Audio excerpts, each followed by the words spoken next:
வணக்கம் நண்பர்களே. இன்றைக்கி பார்த்திங்கன்னா காலையில் எழுந்திரிச்சோடனே நம்ம கட்டுத்தர வேலையெல்லாம் நேரமாக முடிச்சிட்டோம். ஆல்ரெடி நேரமாக முடிச்சுட்டு கொஞ்சம் வெளியே போக வேண்டிய வேலை இருந்தது. நம்ம மாமா ஒருத்தருக்கு சந்தையில் ஆட்டுக்குட்டி வாங்கலான்ட்டு போனோம். அதனால் விடியறதுக்கு முன்னாடியே எல்லா வேலையும் முடிச்சுட்டு போயாச்சு. போயிட்டு வந்ததுக்கப்புறம் தான் இந்த வீடியோ எடுத்தேன். மறுபடியும் ஒரு டைம் கட்டுத்தரையெல்லாம் கூட்டி சுத்தம் பண்ணியாச்சு. இந்த குட்டி வாங்கிட்டு வர்றதுக்காக தான் போயிருந்தோம். கொண்டு வந்து வண்டியிலேருந்து இறக்கி விட்டாச்சு. மூணுமே சேலம் கருப்பு ஆடு தான் பார்த்திங்கன்னா அந்த ஆடி மாதம் இந்த மாதிரி டைம்லலாம் முனிப்பேன் அதுக்கெல்லாம் அந்த சாமிக்கெல்லாம் வெட்டுறதுக்காக வாங்குவாங்க. கருப்பு கொஞ்சம் ரேட் அதிகமாக போகும். சரி இதே வாங்கி ப்ரீட் பண்ணலாம் அப்படின்னு சொல்லிட்டு ஒரு பொட்டாடு 2 கெடா குட்டி இந்த மாதிரி வாங்கியிருந்தோம். இது பார்த்திங்கன்னா கொங்கனாபுரம் சந்தையில் வாங்கினோம். அதுக்கப்புறம் பார்த்திங்கன்னா மாடு காலை சேர்த்துறதுக்காக கொண்டு வந்திருந்தாங்க. ஒட்டுக்காக 2 பேர் கொண்டு வந்துட்டாங்க. சரி ஃபஸ்ட்டு கொண்டு வந்தவங்களுக்கு முதல் சேர்த்தி விட்றலாம் அப்படின்ட்டு காராம்பஸ் காலைக்கு சேர்த்திட்டோம். அதெல்லாம் காலையெல்லாம் சேர்த்தி முடிச்சதுக்கப்புறம் பார்த்திங்கன்னா புறாவெல்லாம் திறந்து விட்டேன். புறா எப்போவுமே கொஞ்சம் லேட்டாக தான் திறந்து விடுவேன். கோழி முன்னாடியே திறந்து விட்ருவேன். இதெல்லாம் 2 புறா உள்ளே இருந்ததெல்லாம் வெளியே ஷிஃப்ட் பண்ணதுக்கப்புறம் அப்படியே வெளியில் ஃப்ரீயாக சுற்றிட்டுருக்கு.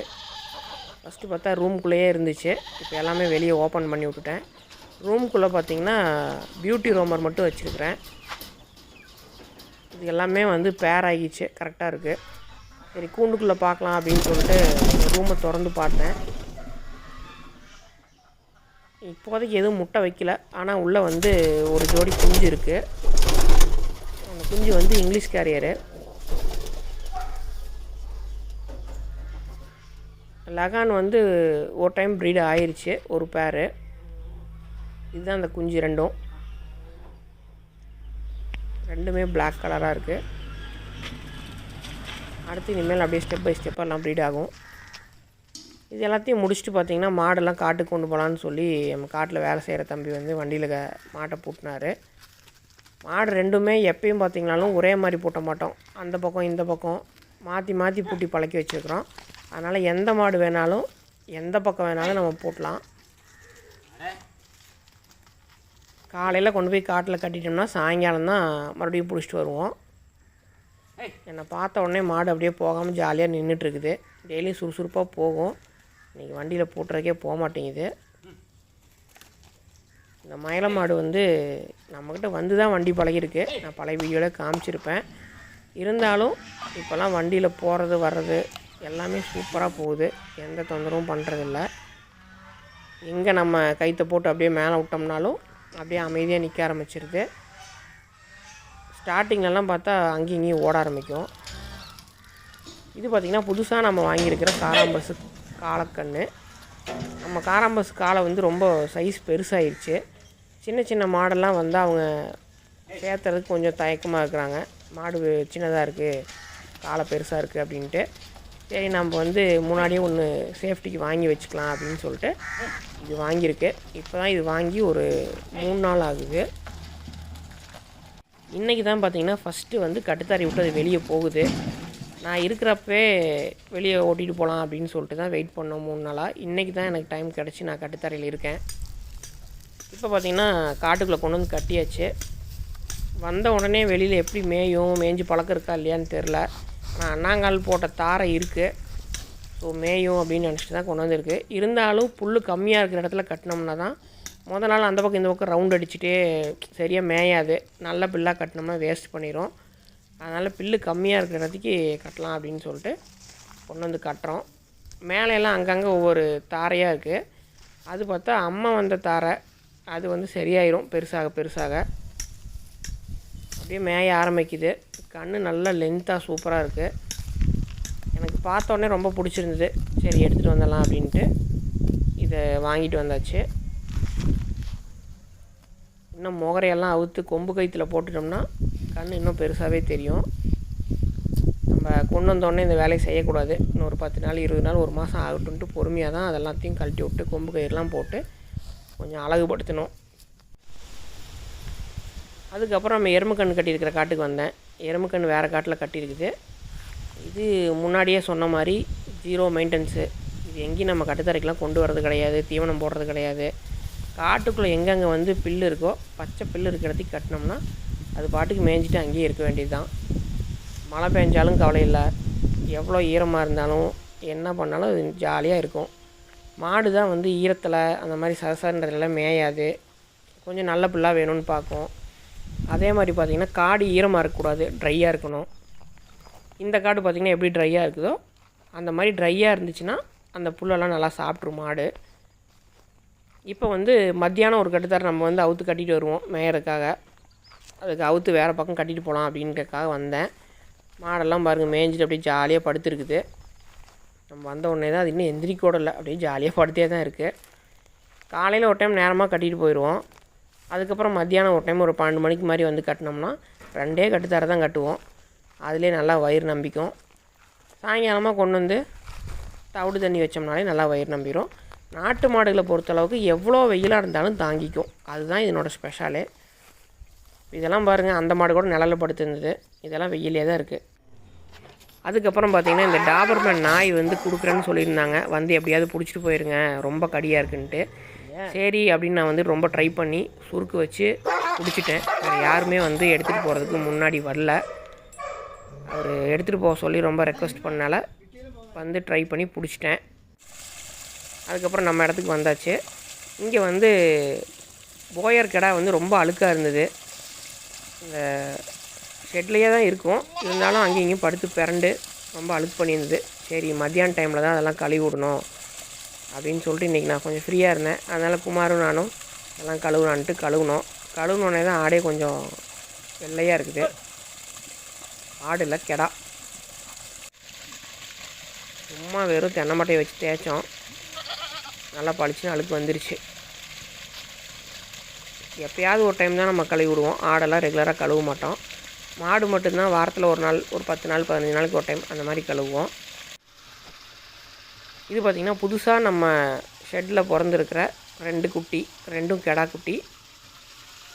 இந்த ஆடு தான் வந்து நம்ம ட்ரீட்மெண்ட் பண்ணிகிட்டே வச்சுருந்தோம். அந்த காம்பெலாம் புண்ணாகி ரொம்ப பிரச்சனையாகி வச்சுருந்த ஆடு குட்டி போட்டிருக்கு. அந்த பிரச்சனையான காம்பில் வந்து பால் வருது, ஆனால் ஒரு காம்பில் அதிகமாகவும் ஒரு காம்பில் கம்மியாகவும் தான் வருது.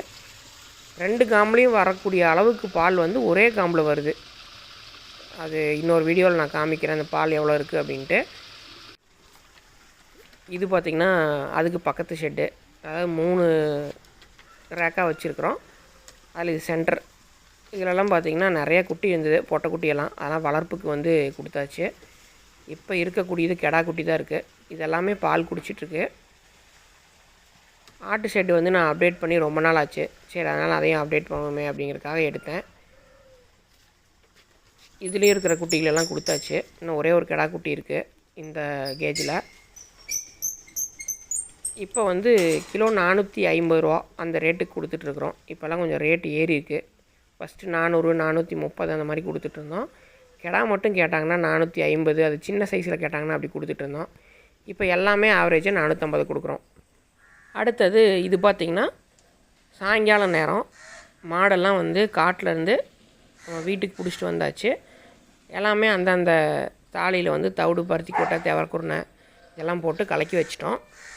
மற்ற மாடுகளுக்கெல்லாம் அங்கே கொண்டு போய் கட்டியாச்சு, அதெல்லாம் குடிச்சிட்ருக்குது. நம்ம மயில மாடு மட்டும் இன்னமும் அது சேனை கன்ஃபார்ம் ஆக வரைக்கும் நம்ம உடம்பை ஏற்றக்கூடாது அப்படின்ட்டு அதுக்கு வெறும் பச்சை தண்ணி அல்லது இந்த மாடுகள்லாம் குடிச்சிட்டு ஏதாவது மீதி இது வச்சுருந்தது அப்படின்னா மட்டும்தான் அதில் தண்ணி நிறையா ஊற்றி வைப்போம். இதுகளுக்கெல்லாம் வழக்கம் போல் எல்லாத்தையும் ஊற்றி வச்சுருவோம். தவிடு, பருத்தி கொட்டை, தேவரக்குருணை இதெல்லாம் போட்டு வச்சுட்டு போயிடுவோம். அடியில் போய் செட்டில் ஆயிரும். அதனால் வந்த உடனே மாடை கொண்டு வந்து கட்டும்போது கை விட்டு ஒரு அளவு அலசி விட்டோம்னா எல்லாமே நல்லா கலங்கிரும். அப்படியே குழம்பு மாதிரி ஃபுல்லாக குடிச்சிரும் மீதி வைக்காமல். காலையில் தண்ணி குடிச்சிட்டு போனது அங்கே நல்லா வெயில் இருக்கிறனால ஃபுல்லாக நம்ம எவ்வளோ தண்ணி ஊற்றினாலும் அந்த ஒரு தாலி வழியாக இருக்கிற தண்ணி குடிச்சிரும். அதே மாதிரி மீதி வச்சிருச்சுன்னா நம்ம அப்படியே வைக்க மாட்டோம். கடுத்தாரியில் இருக்கிற அந்த காராம்பஸ் காலைக்கு இல்லை அந்த கண்ணுக்குட்டியை அது மாதிரி ஏதோ ஒன்றுக்கு அந்த தண்ணியை வச்சு காலி பண்ணிடுவோம். தாலி வந்து எப்பயுமே ட்ரையாக தான் வச்சுருப்போம். தண்ணி காமிக்கிறதுக்கு ஒரு 1/2 மணி நேரம் 1 மணி நேரத்துக்கு முன்னாடி தான் அதில் எல்லாம் போட்டு வச்சு தண்ணி ஊற்றுவோம். அப்போ தான் எந்த வாசமும் அடிக்காது, மாடு தண்ணி நல்லா குடிக்கும். வாங்கிட்டு வந்த காராம்பஸ் காலை பாருங்கள், இது ஃபுல்லாக ஊற்றி வச்சுருந்தோம், சுத்தமாக குடிச்சிருச்சு. இந்த மாதிரி சுத்தமாக குடிச்சுனாவே சீக்கிரமாக கன்று வந்து நல்லா பெரிய கண்ணாக நல்லா சைஸாக வந்துடும். இப்போ பாருங்கள், அந்த கடிக்கு வந்த நாய் தான். அங்கேருந்து கொண்டு வந்து கொஞ்சம் அப்படியே ஸ்லோவாகிடுச்சு. அங்கே பிடிக்க முடியாமல் இருந்தது. இங்கே வந்து கொஞ்சம் அமைதியாகிருக்கு. இன்னொரு 1 வாரம் ஆகணும் நம்மக்கிட்ட பழகிறதுக்கு. இப்போயே எடுத்த உடனே போய் நம்ம பிடிச்சோம்னா கண்டிப்பாக கடிச்சிடும். வச்சுருந்தவங்களே மெயின்டைன் பண்ண முடியாமல் தான் கடி ஓவராகுதுன்னு தான் கொடுத்தாங்க. இதை கொஞ்சம் கொஞ்சமாக வந்து நம்ம சேஞ்ச் பண்ணணும். நமக்கு அமௌண்ட்டுக்கெலாம் கொடுக்கல, ஃப்ரீயாக தான் கொடுத்தாங்க. ஆட்டோ வாடகை மட்டும்தான் நம்ம கொடுத்தோம். ஆட்டோ வாடகை மட்டும் ஒரு 2000 ரூபா ஆயிடுச்சு. வேறு யாராவது வேணுன்னா கூட இந்த நாய் தர்றது தான், நீங்கள் எடுத்துக்கலாம். இப்போ வந்து இங்கே வந்து கொஞ்சம் ஸ்லோ ஆயிடுச்சு, ரொம்ப கடி இல்லை. காராம்பஸ்கன் வந்ததுலேருந்து நம்ம கழுவவே இல்லை. சரி, நல்லா கழுவி விடலாம் சுத்தமாக அப்படின்னு சொல்லிட்டு தண்ணியை போட்டு விட்டோம். எடுத்த உடனே மூஞ்சியில் அடிச்சிடக்கூடாது. உடம்புல எல்லாம் ஃபுல்லாக அடிச்சு விட்டு அப்புறம் தான் மூஞ்சியில் அடிக்கணும். நான் பழைய வீடியோலேயே சொல்லியிருப்பேன். நம்ம அடிக்கடி நல்லா கழுவி விட்டோம்னா தான் அது நம்ம கூட ரொம்ப அட்டாச்மெண்ட்டாகவும் இருக்கும். அந்த அம்மத்தாரை எல்லாமே கொஞ்சம் மறையும். கண்ணுக்குட்டி பெருசாக பெருசாக உடம்பு நீளம் ஆகும்போது, உடம்பு ஏறும்போது அந்த அம்மத்தழும்பெல்லாம் மறைஞ்சிரும். ஒரு சில தாரைகள்லாம் இருக்குது, அது எல்லாமே சரியாயிரும். கழுவி விட்டாங்களா இல்லையா தெரில. நம்ம தண்ணி விட்ட உடனே அந்த பக்கம் இந்த பக்கம் ஆடுது. அதுக்கப்புறம் கோழிகளுக்கெல்லாம் தீவனம் போட்டேன். சாயங்கால நேரம் சேவலை எங்கேயோ காணமேன்னு தேடிட்டு இருந்தேன். அப்போ தான் எங்கேயோ காலை மொண்டி இந்த வெடை வந்துச்சு. எங்கேயாவது மேலேருந்து கம்பி வேலி மேலேயோ எங்கேயாவது ஹைட்லேருந்து குதிச்சிருக்குன்னு நினைக்கிறேன். காலை லைட்டாக சண்டி நடக்குது. சேவல் நல்லா அருமையான சேவல், நிற்கிறதே பாருங்கள் அப்படியே வாட்டமாக எப்படி நிற்கிதுன்னு. அதுக்கப்புறம் பார்த்திங்கன்னா ஒரு மாடு ஒன்று காலைக்கு கொண்டு வந்துருந்தாங்க திருச்செங்கோட்டு மலையிலேருந்து, அர்த்தநாரீஸ்வரர் மலையிலேருந்து. அதுக்கு வந்து நம்ம சின்ன காளையை விட்டு பார்க்கலான்னு சொல்லி விட்டோம். நல்லா முதிச்சிருச்சு 2 முதி. நம்ம திருச்செங்கோட்டு மலைன்னு மட்டும் இல்லை, எந்த கோயிலேருந்து கொண்டு வந்தாலும் நம்ம வந்து இலவசமாக வந்து இனச்சேர்க்கை பண்ணி கொடுக்குறோம். எங்கேருந்து கொண்டு வந்தாலும் சரி, எத்தனை மாடு கொண்டு வந்தாலும் சரி, கோயில் மாடுகள் அத்தனைக்கும் நம்ம காளைகள் வந்து இலவசமாக தான் விட்றோம். காராம்பசு காளைன்ட்டு இல்லை, மயிலக்காளையாக இருந்தாலும் சரி, எல்லாமே இலவசம் தான். யார் வேணாலும் கொண்டு வாங்க. அவ்வளோதான் நண்பர்களே இந்த வீடியோ. நன்றி.